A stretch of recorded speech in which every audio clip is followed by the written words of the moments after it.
Con el abogado César Gutiérrez Pliego, a quien usted ve y escucha conducir orgullosamente su espacio en Sin Censura TV, Sin Censura Media y Sin Censura Presenta todos los sábados a las 3 de la tarde. Mi querido César, ¿cómo estás? Muy buenas noches. Vicente, como siempre, un placer saludarte a ti y a todas las personas que nos dan el honor y el orgullo de vernos desde su teléfono celular o desde su casa. Un placer saludarlos. También saludo al maestro, el pequeño Chairo. El pequeño Chairo ya llegó. El buen Ramiro Padilla Atondo, listo también para entrarle y dejar la víbora chillando. Usted lo puede sintonizar todos los domingos a las 4, 5, a las 4, ¿no, Ramiro? ¿Cómo te gusta hacerme encabronar, pinche Vicente? ¿Cómo te gusta, cabrón? Pero sí, a las 4 de la tarde. Ahí está, para que se alivianen. No es muy difícil, creo que naciste enojado, cabrón. Ya quisieras, pinche María Félix, ya quisieras, cabrón. María Félix Fifi.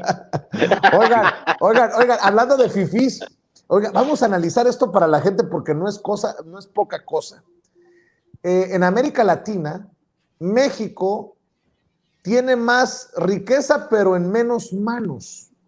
Qué cabrón está este reporte. Estaba leyendo precisamente en Regeneración MX los detalles de esto que se publica y que pues a muchos debería de encabronarnos.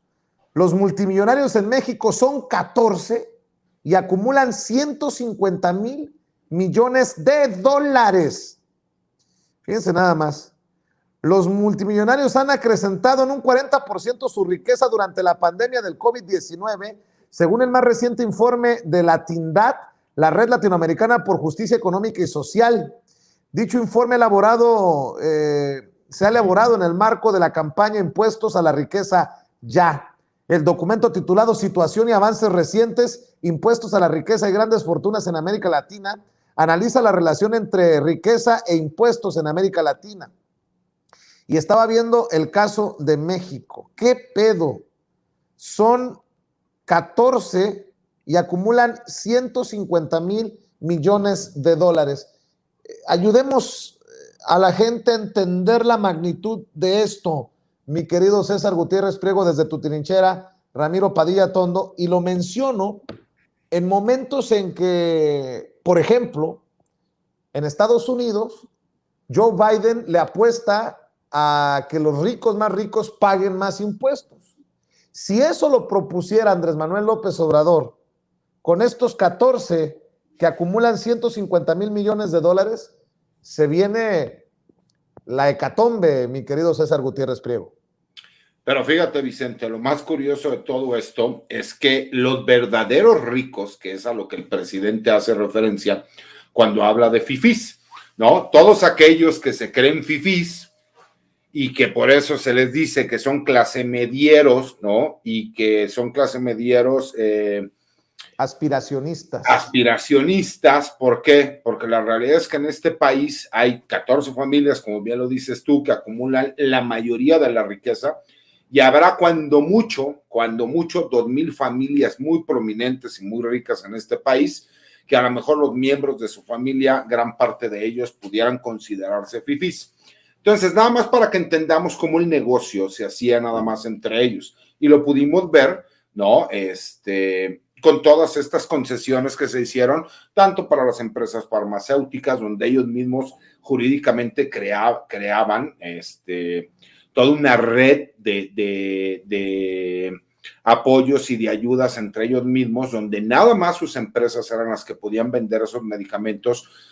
Lo mismo lo vimos con los centros federales de readaptación social. Ok, sí vamos a tener prisiones federales en este país, pero ¿qué crees? Se les van a dar en concesión a ciertos grupos nada más, y así lo podemos ver con la mayoría de los negocios que existen en este país. Y gran parte de esos negocios, pues como lo pudimos ver, está el caso de Inés Gómez Montt, o sea, cómo su marido y ella se prestan para esta triangulación de dinero que se daba desde la Secretaría de Gobernación, y que lo pudimos ver como solamente hacían negocio entre ellos, son migajas lo que le llega a tocar a la gente. Y parte de la molestia que tienen es que ahora llegaron y nos dijeron, a ver, señores, se acaba el negocio, Ya no es un negocio donde nada más es yo gano, yo gano, yo gano. Aquí vamos a ver por la gente que está abajo y que está más necesitada. Y lo peor de todo es que tratan de confundir con toda esta bola de mentiras, ¿no? Con lo que decían de que es que se gastaron el dinero del Fonden. Señores, es la primera vez hablando en términos realistas. Fíjate, estamos hablando de que es la peor pandemia mundial de los últimos 100 años. Estamos hablando de que existe recesión económica a nivel mundial. No se veía algo así desde la crisis de los años 20 del siglo pasado. Y aún así en México las finanzas están sanas, hay dinero, se puede apoyar a la gente y eso es donde todos tienen que entender y es de ser muy claros la molestia que existe para todos esos demás, porque aparte esas 14 familias, yo te aseguro que si el presidente dijera van a pagar más impuestos, los pagarían porque jamás se van a pelear con el gobierno. El problema será que utilizarán a terceros, como Claudio X González, que él asusará a los medios de comunicación que son los que quieren, porque esto era un negocio de unos cuantos y a los demás les daban migajas y no les interesaba a la gente. Entonces, imagínate cuando todos esos aspiracionistas que se creen ricos, que es lo que me da risa, digo, a ver, yo soy un chairo fifí, de acuerdo a lo que me dice la gente, por mi forma de hablar, de vestir, de ser y de todo lo demás. Y yo sé que no soy rico y tú que estás peor que yo te crees rico y volteas a ver a la gente hacia abajo, pues entonces tenemos un grave problema de identidad, que ese es un problema muy grande que hemos visto en los partidos, ¿no? Que se consideran incluso de derecha, cuando la realidad es que la gente que vota por ellos, yo se los he dicho con todo respeto, estás más amolado que yo y no me puedes venir a decir que te viene a quitar cuando la realidad es que toda la vida te han dado migaja. Lo que pasa es que no has querido abrir los ojos y no has leído y no te has preparado. Eso es lo que yo opino, mi querido Vicente. Y fíjate, ya estás mencionando los medios de comunicación, qué interesante, porque muchos medios de comunicación, cuando Carlos Slim era el hombre más rico del mundo, le hicieron creer al mexicano que debíamos de sentirnos orgullosos, que era para celebrar tal acontecimiento, no me la chiflen, que es cantada. Mi querido Ramiro Padilla, además otra cosa, ponme otra vez la gráfica que tenía César en pantalla.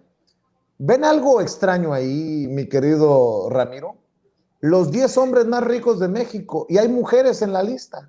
Explícame la pendejada que escribió, que publicó Forbes, porque la fuente es la revista Forbes, que sigan con ese lenguaje también machista, porque no asimilan que también hay mujeres muy ricas, ¿no? Digo, nada más quería hacerlo notar esto.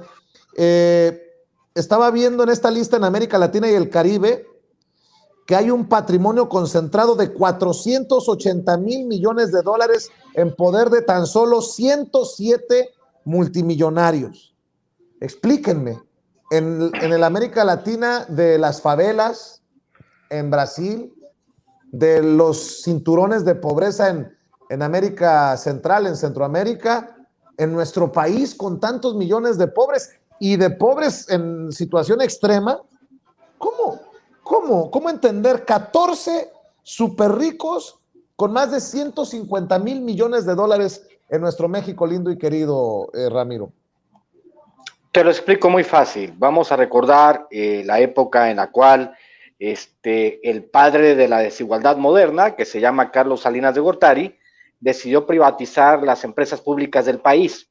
Al privatizarlas, lógicamente le regaló, por ejemplo, en el caso de Carlos Slim, si tú tienes de clientes cautivos a 130 millones de mexicanos que no pueden acceder a una línea de teléfono, si no es porque Carlos Slim te la provee por Telmex, y en el caso mío, que soy del norte, por Telnor, y el cuate te pone el precio que le pegue la gana, pues obviamente pues te vas a hacer millonario. Hay un libro muy bueno que coordinó Jorge Cepeda Patterson que se llama Los Amos de México, que tiene una correlación bien importante con esto que estás narrando, con esta gráfica que tenemos de las 10 personas más ricas.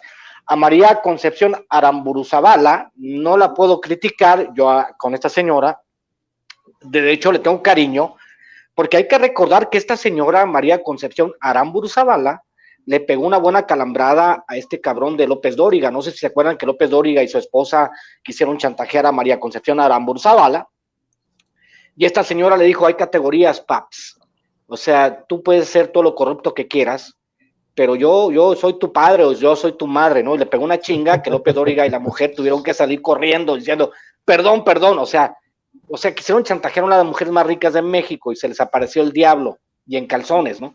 Entonces, la idea de la desigualdad moderna, que tiene que ver precisamente con la concesión, es que todo está correlacionado, mi querido Vicente, mi querido César, está correlacionado con el asunto de la entrega de la planta productiva mexicana a empresas privadas. El remate que querían hacer estos cabrones era básicamente la riqueza mexicana, que la única ficha en México que podríamos decir que jugaba el Estado para beneficio, entre comillas, de los mexicanos, era la industria petrolera. Lo dijo López Obrador en el debate del 2012.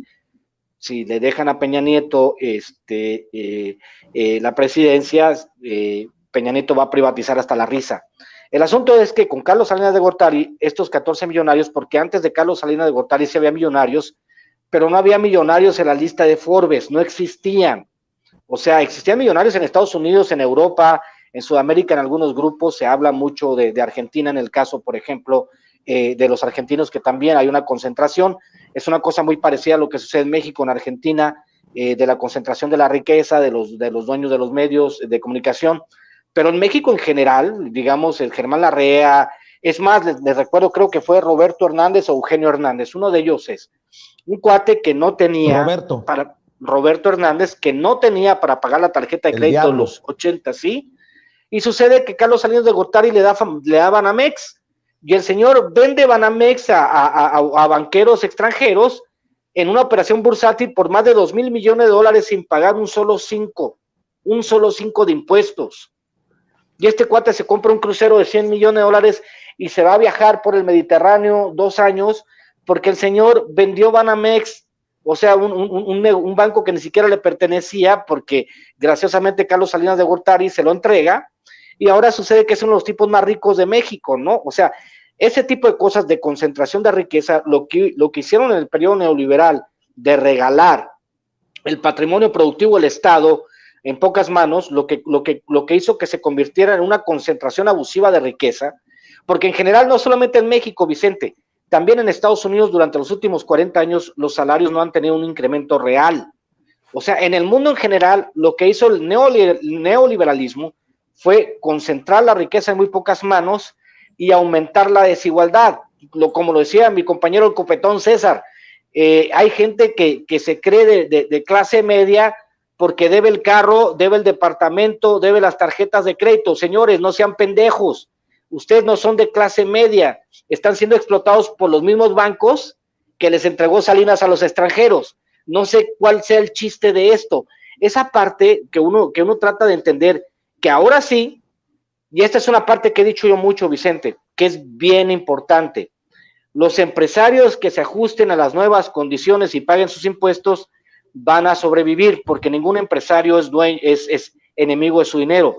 Aquellos empresarios como el imbécil de Claudio X González y todos ellos, que le podríamos fincar causas penales, digamos, al final del sexenio, para que no se vea tan ojete mi presidente López Obrador y no digan que es persecución política, esos ojetes, que son empresarios que han usufructuado el presupuesto durante toda la vida, esos cabrones tienen que entender que hay nuevas condiciones, que tienen que pagar salarios competitivos, y tienen que pagar impuestos. Ya tienen riqueza para 10 generaciones que no se van a acabar. ¿Qué están haciendo? Chingando a su madre al gobierno, mi querido Vicente. Así es. Oye, y otra cosa que quiero mencionar, mientras Estados Unidos busca imponer más impuestos a los más ricos, cosa que ni cercanamente lo ha sugerido el presidente Andrés Manuel López Obrador, y le dicen comunista y dictador.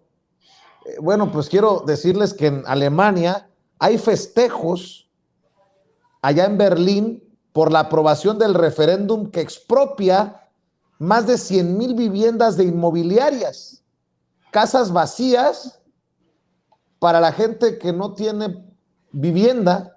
Si esto lo hiciera Andrés Manuel López Obrador, insisto, lo estarían tachando de come niños comunista, dictador, copia de Hugo Chávez y de Fidel Castro.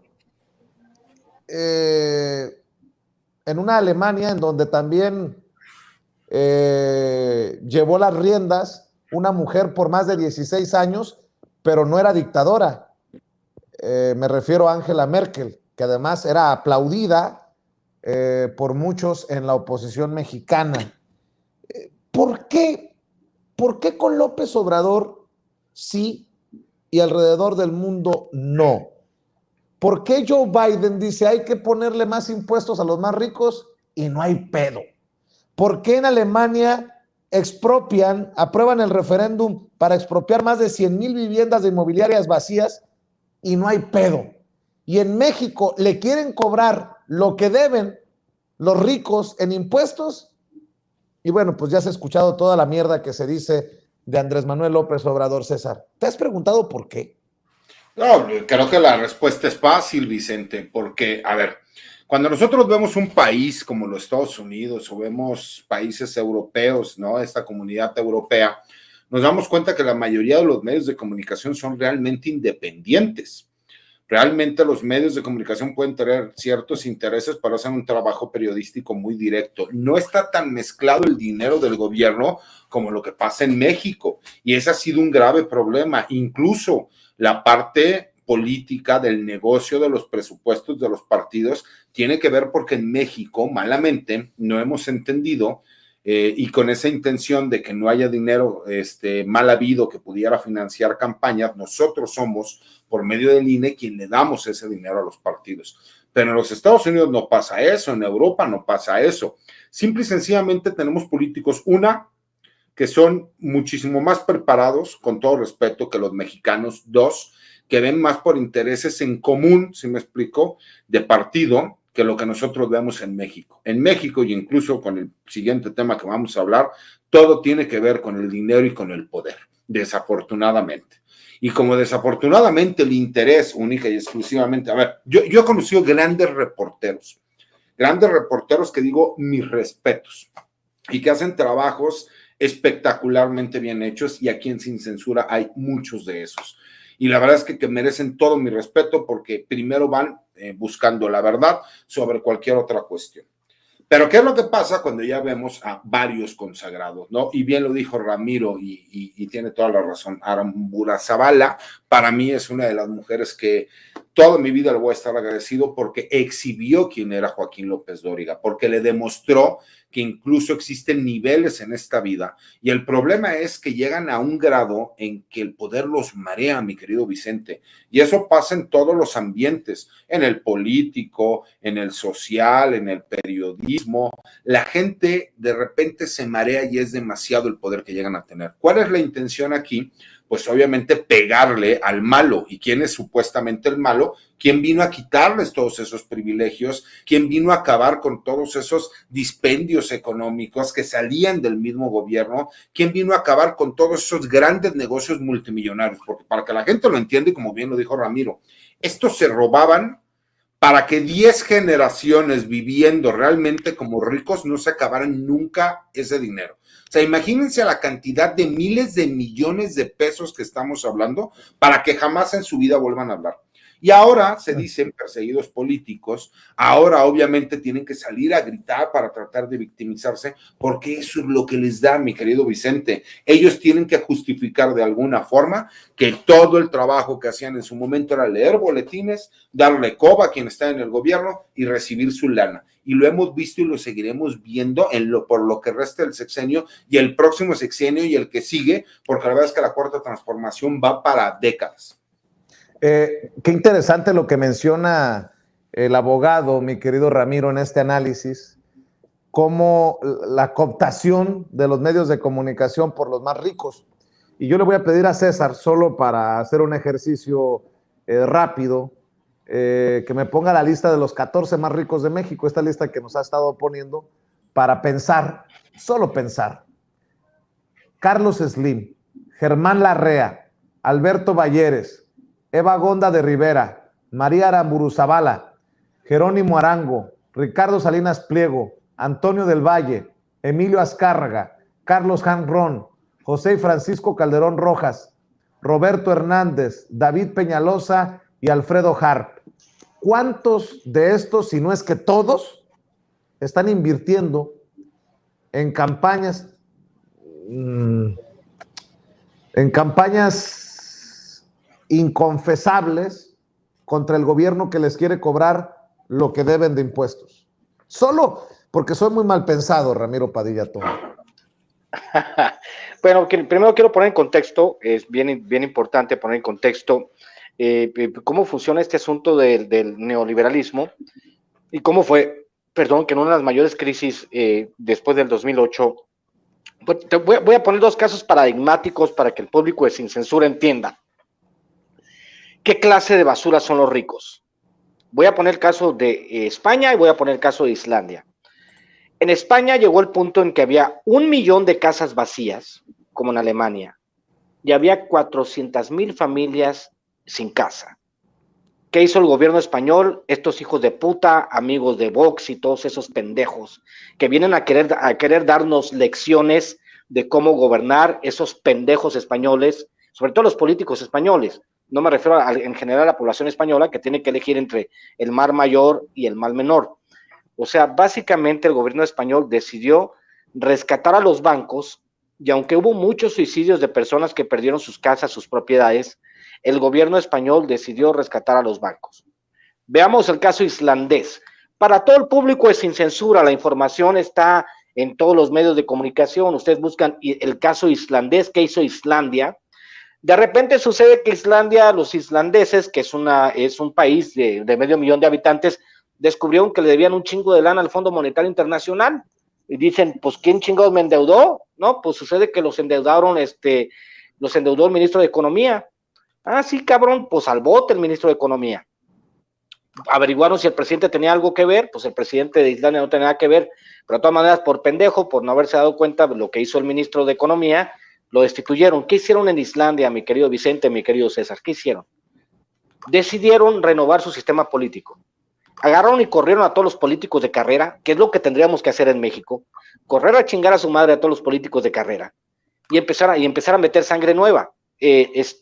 Sucede que en Islandia creo que son 20 personas, o sea, si tú quieres aspirar al Congreso en Islandia, tienes que recibir las firmas de 20 personas que comprueben que eres una persona honorable, vas al Congreso por un solo periodo y te regresas a tu casa.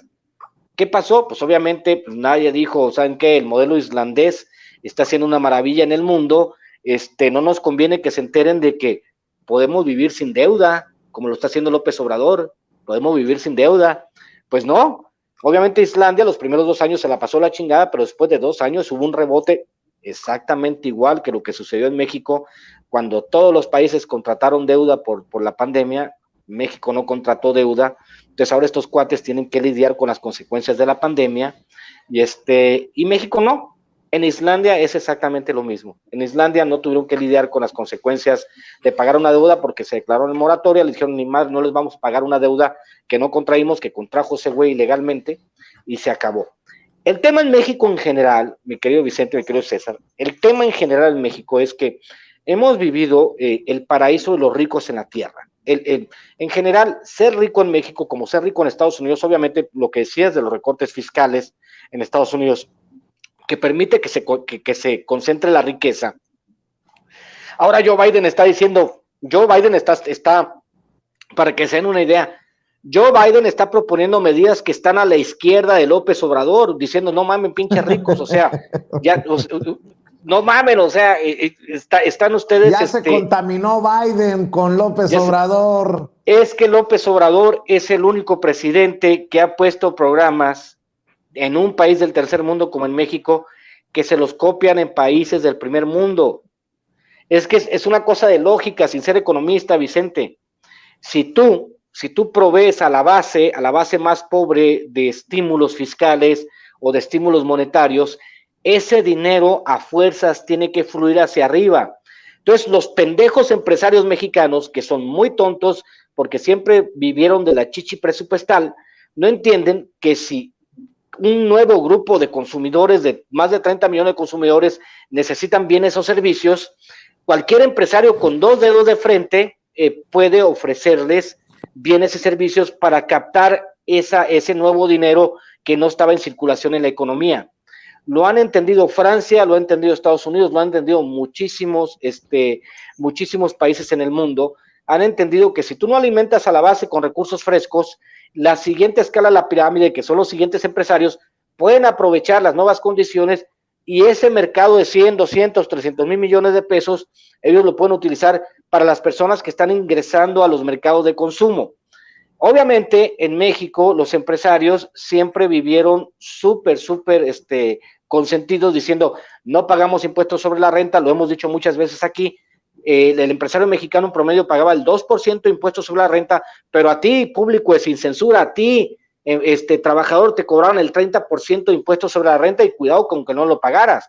Los empresarios pagaban el 2% de impuestos sobre la renta y luego te lo litigaban al final de años para que le regresaran, o sea, terminaban pagando el 0% de impuestos sobre la renta. Estos cabrones no tienen vergüenza.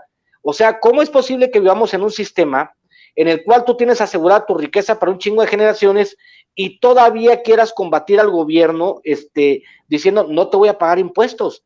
A ver, cabrones, o se adaptan o los carga la chingada. Si no, pregúntale a Gloria Trevi, que empezó a lavar cuántos, creo que la cuenta ya va por más de 1,500 millones de pesos, ¿no? En cuestión de dinero robado. A mí me gusta andar de pelo suelto, me gusta todo lo que sea lavar dinero, ¿no? Ya ¿sí? Te había creído la historia, pero a ti la única canción que no te queda es precisamente esa. Ni pedo, te mataste tú solito, cabrón. No me importa. Esto es exceso de testosterona, padre. La calvicie es exceso de testosterona. Bueno, será. Oye, mi querido abogado, a ver, la columna de esta semana en La Silla Rota, como todas las semanas, muy interesante. La Procuración de Justicia, y no puedo estar más de acuerdo contigo, es el gran pendiente. Las instituciones de procuración de justicia son las responsables de prevenir y garantizar los bienes jurídicos tutelados reconocidos en la Constitución.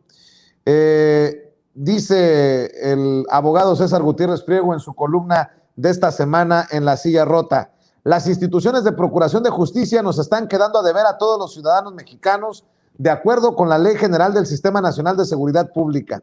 Estas son las responsables directas de prevenir y garantizar los bienes jurídicos tutelados reconocidos en la Constitución Política de los Estados Unidos Mexicanos. Aquí el trabajo de investigación ha sido nulo o de baja calidad. No es posible que en redes sociales se pueda vender armamento de diversos calibres y de uso exclusivo del ejército sin que pase nada. El trabajo que se requiere para integrar una carpeta de investigación es insuficiente, no pertinente ni idóneo, lo que muchas veces provoca que exista la puerta giratoria donde sale el criminal caminando con total impunidad. La policía de investigación y los peritos de diversas especialidades demuestran ineptitud. No han podido recabar todos aquellos datos de prueba que puedan sustentar la teoría del caso del Ministerio Público para poder ejercer la acción penal ante la probabilidad de que él o los imputados hayan cometido un delito y el grado de participación de cada uno en el mismo. El derecho de todos los ciudadanos es la procuración de acceso a la justicia y certeza jurídica. Sin embargo, el principal error que se comete es precisamente la omisión y la violación al debido proceso por las malas prácticas y la falta de apego a la ley y los procedimientos. Pues qué fuerte lo que estás señalando en tu columna de esta semana, querido César. Y es que es así, Vicente, mira, y por eso hablo de las instituciones como tal y no de los individuos. Como todos los lugares nos ha tocado y nos ha pasado. ¿Cuál es el problema realmente en México? La impunidad. Sigue siendo el problema más grave. ¿Por qué? Porque como lo decía Ramiro en algún comentario, decía, pues es que si tú te metes a trabajar en el gobierno y andas de político, si te robas 100 millones de pesos, pues ya sabes que con 10 vas a salir, te aguantas un ratito en el bote, si es que llegas a caer al bote, te gastas 10 millones de pesos y ya te quedaron 90, ¿no? ¿Y cuál es el grave problema, Vicente? Siendo muy realistas. A ver, todos conocemos buenos ministerios públicos. Poquitos si ustedes quieren, pero hay buenos ministerios públicos. Todos conocemos algún buen policía. Todos conocemos algún buen juez. O véanlo al revés, podemos conocer malos ministerios públicos, malos policías, malos jueces, pero también hay buenos. Y a lo mejor no son tantos, pero sí hay. ¿Cuál es el problema? Cuando tú te das cuenta que la institución, ¿no? Llámese Fiscalía y las pocas procuradurías que todavía quedan por ahí en algunos estados de la República, no tienen ni siquiera la creación de las figuras para poder defender y demostrar que se cometió un delito. Porque además, el grave problema que hemos estado viendo, y lo vimos aquí en la Ciudad de México, cuando la Secretaría de Seguridad Ciudadana de la Ciudad de México empezó a hacer trabajo de investigación para presentar a estos grupos criminales que, según Miguel Ángel Mancera, no existían grupos del narcotráfico en la Ciudad de México y que este nuevo gobierno sí ha hecho un trabajo frontal, sí se ha puesto a investigar y sí los ha presentado. Cuando se presenta en la Fiscalía de la Ciudad de México, ha habido buen trabajo y buena coordinación. ¿Cuál ha sido el problema? Y todos lo pudimos ver cuando lo hacen con la Fiscalía General de la República. El policía puede llegar y entregar el trabajo, pero la Fiscalía como tal no supo cómo defenderlo cuando ya fueron ante un juez de control. Y muchas veces terminamos culpando a los jueces, pero con todo respeto, Vicente, yo he visto el trabajo que muchas veces realizan. Desafortunadamente, seguimos con las malas prácticas de tortura a las personas que se detienen. Seguimos con las malas prácticas de inventar datos de prueba. Seguimos con las malas prácticas de no hacer hacer retenciones ilegales, detenciones prolongadas.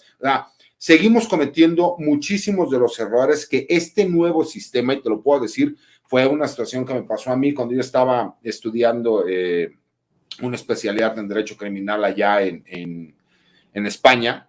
Me acuerdo que pregunté, oigan, pero a ver, si el policía es corrupto, me decían, espérate, no puedes decirme que el policía es corrupto, porque el primero que hace la investigación es el policía y de ahí se va hacia una fiscalía y entonces hay un fiscal o un ministerio público. La figura del ministerio público que nosotros tenemos es una de las más ricas del mundo, que desafortunadamente por medio de circulares, las mismas fiscalías les han quitado facultades.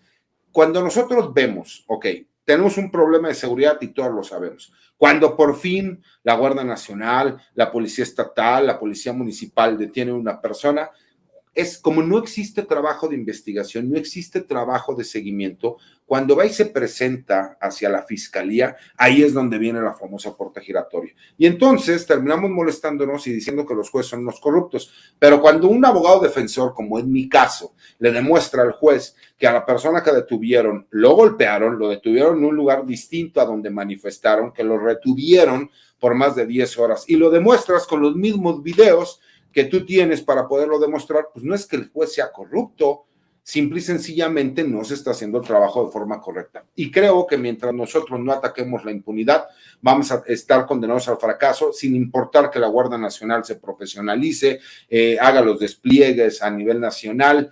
Simple y sencillamente hay muchas deficiencias que tienen que trabajar todos en conjunto. Y es desafortunado, ¿por qué? Porque hay muchísimos estados de la República, muchas fiscalías que no están dispuestas a hacer ese trabajo de renovación que se necesita, y por eso vemos estados de la República como Guanajuato, que incluso tienen un fiscal que a mi consideración es él quien termina gobernando en el estado. Él es el que casi le dice al gobernador qué es lo que tiene que suceder, y por eso vemos lo que pasa en Guanajuato, ¿no? Cada vez hay muchísimo más actos de grupos criminales, al grado de que más adelante en la columna también menciono que a mi consideración fueron actos terroristas lo que sucedió en Guanajuato, y que si no hay trabajo de investigación, pues no importa que detengas a 2 personas, que a mi consideración pues fue a los primeros que encontraron y fueron y los presentaron. ¿Por qué? Porque desafortunadamente en México seguimos haciendo malas prácticas, y mientras no corrijamos eso, va a seguir habiendo impunidad, y mientras hay impunidad, seguirá habiendo delitos, y es desafortunado porque todos queremos, rogamos, ¿no?, por tener paz en nuestro país. Por esto que está diciendo César Gutiérrez Priego, Ramiro, es que muchos ya desesperados piden un cambio en la Fiscalía General de la República de Alejandro Gertz Manero, a pesar de la insistente defensa que hace el presidente Andrés Manuel López Obrador del funcionario. Pero qué fuerte, ¿no? Qué fuerte que tengamos entre las tareas pendientes, deudas principales, la procuración de justicia, lo básico. A ver, a mí me reencabrona mucho que siempre estén diciendo Gertz florero, que Gertz no hace nada y la chingada. Les voy a recordar al público de Sin Censura, se los voy a recordar. Si el presidente defiende a Gertz Manero es por algo, porque el presidente es una persona muy honesta. No. A ver, para, boludo, déjame terminar, cabrón. cabrón. Le voy a explicar. Y te voy a explicar por qué. Te voy a dar una clase en este momento. Te voy a llevar a la escuela, cabrón. Nah. 80 años para construir un entramado legal y jurídico para que no los persigan. 80 años tuvieron. 80 años tuvieron para construir todo un entramado de leyes, para construir todo un marco jurídico, para que las cosas funcionen como ellos quieren que funcionen. Te invito, Vicente, a que entrevistes a Gertz Manero, busca una entrevista con él y le preguntes por qué no funcionan las cosas. Gertz Manero te va a decir lo que le dijo a unos amigos míos.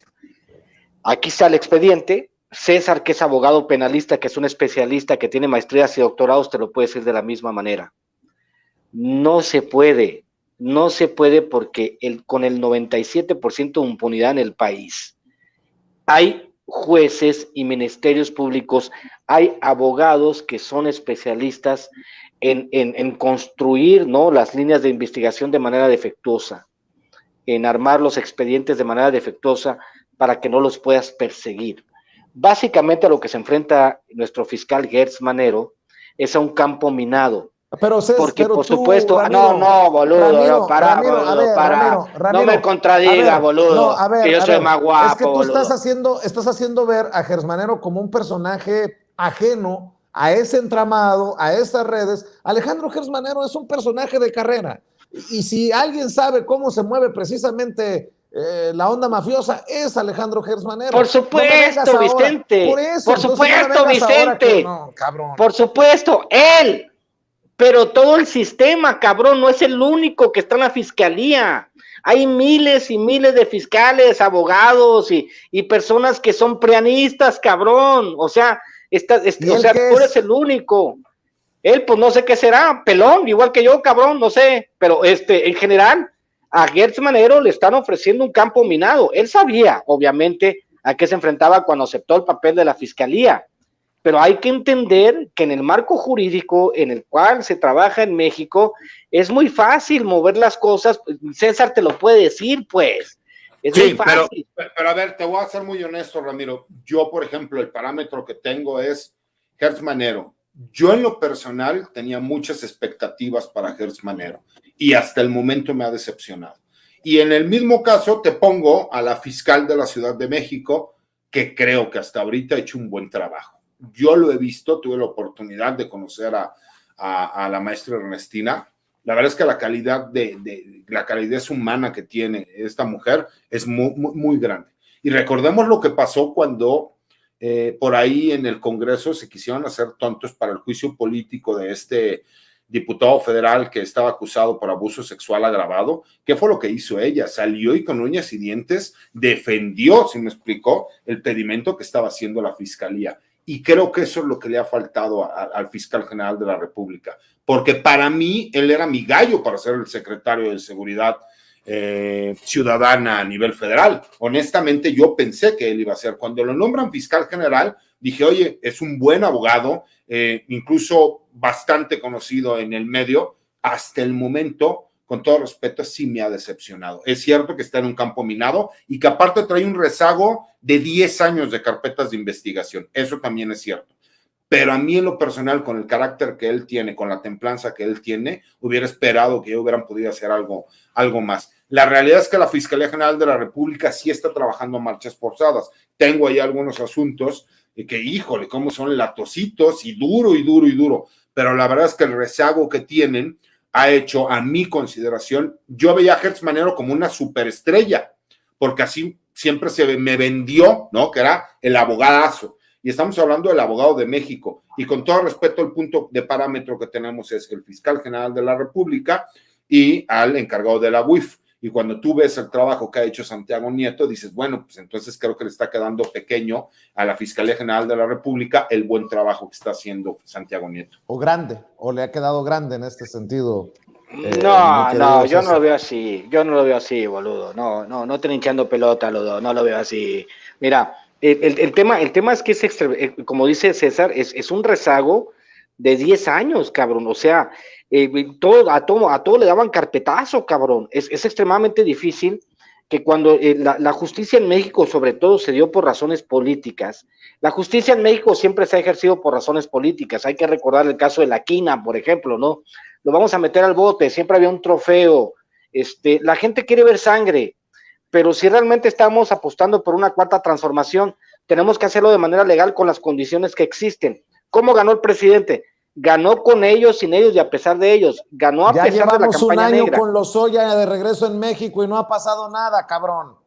Pues sí, pero pues es que no es asunto de nosotros. A ver, te voy a explicar, Vicente. Es que no te voy a explicar, cabrón. No debe ser asunto de nosotros. No debe ser asunto de nosotros. Precisamente es asunto de la Fiscalía General de la República, cabrón. Por supuesto, pero acuérdate, tú mismo lo has dicho un chingo de veces, cabrón. La justicia en México es un elefante reumático. ¿Cómo lo empujas? Entonces nos estás dando la razón. ¿Cómo lo empujas? No, por supuesto que jamás te voy a dar la razón, porque yo siempre tengo la razón, cabrón, entiéndelo.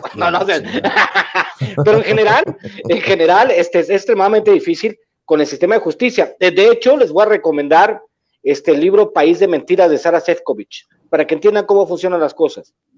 Oye, Ramiro. País de Mentiras de Sara Sefcovic. Dime. Es que nada más quiero decir una cosa. El que sean difíciles las cosas no es pretexto, cabrón. Claro que sabían todos que era difícil. El presidente se las está viendo complicadísimas para gobernar.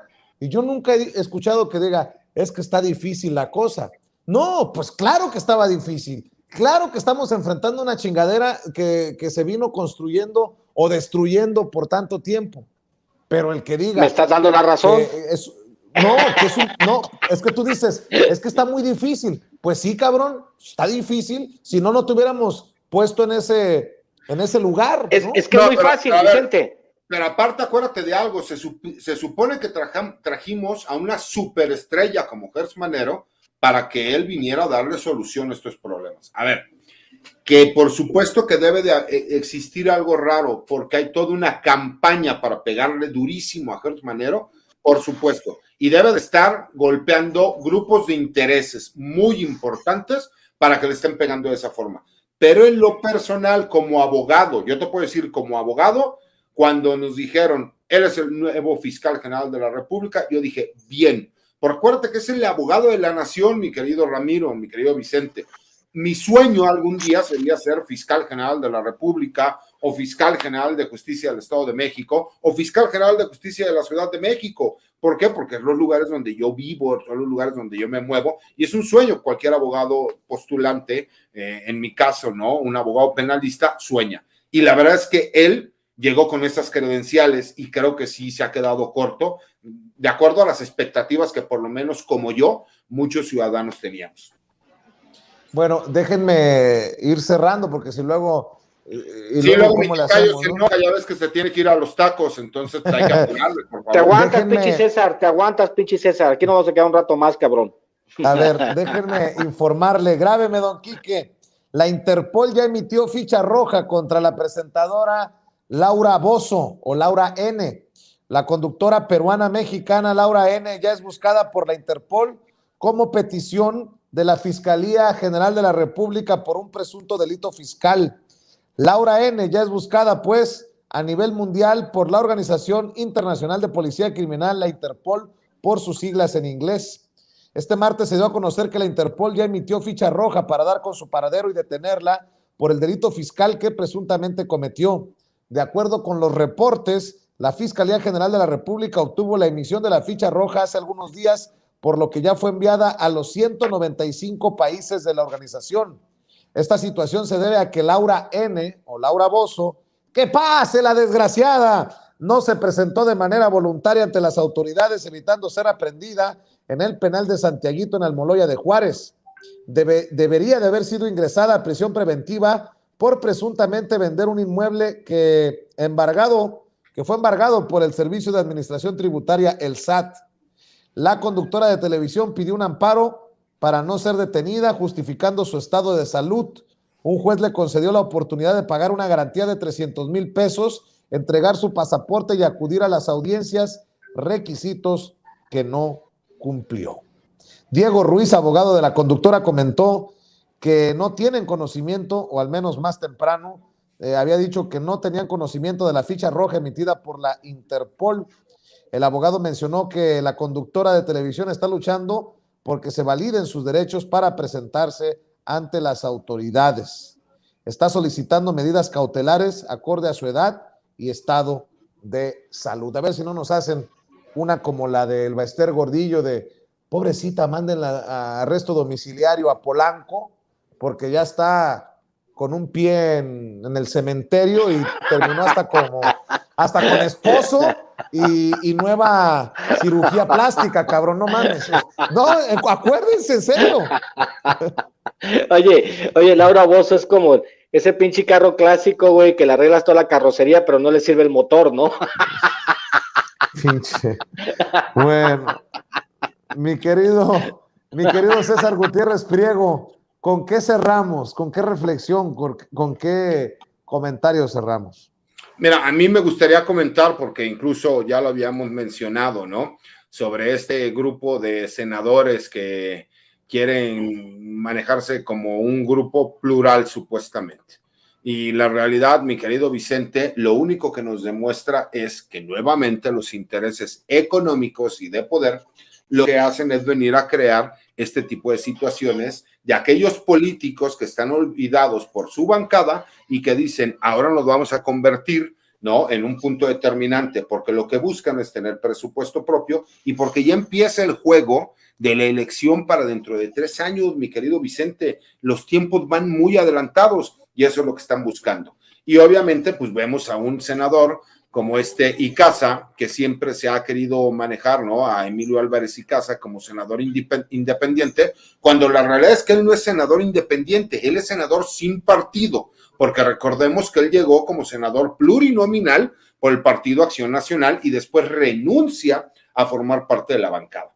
Entonces, creo que son de ese tipo de cosas que a la gente le tiene que quedar claro, ¿no? La política en México, desafortunadamente, hay mucho malandrín que lo que quiere es llamar la atención, quiere convertirse, porque de entrada al que le están pegando es al PT, porque con eso le quitan cuando menos los 5 diputados que podrían tener ellos para recibir este presupuesto, estas comisiones y todo lo demás, y entonces dicen, ¿saben qué? Vamos a crear nuestra propia bancada para que no haya ningún problema, nos vamos a llamar independientes, cuando la realidad es que, por lo menos que yo sepa, no sé ustedes, no vi un solo diputado federal ni ningún senador independiente que llegara a la curul. Todos llegaron por medio de un partido político, que ya después hayan renunciado y ahora se quieran llamar independientes es otra cosa. Más bien son senadores sin partido, porque independiente es el que de forma independiente compitió, ganó una curul, nada más para que la gente vea la clase de políticos que tenemos en México y cómo les encanta darse golpes de pecho, ¿no? Cuando la realidad lo único que están buscando es presupuesto y poder para entonces sí tener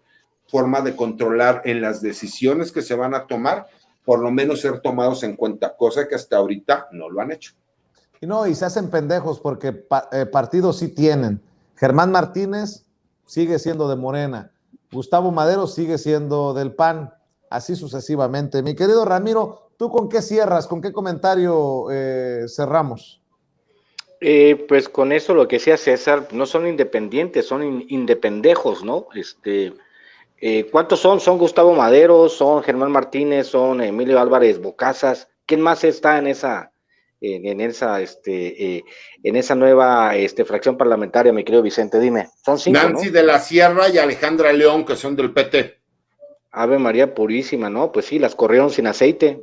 Bueno, está bien. Pues decirles que, pues básicamente la ambición política en México, lo he dicho muchísimo. Germán Martínez, chinga tu madre, güey. Ya que estás ahí, güey, con tu guantecito verde, chinga tu madre, güey. Ay, mira nomás ese cabrón, güey. Es el broso, güey, sin maquillaje, ese cabrón, el Emilio Álvarez de Casa, güey. No mames.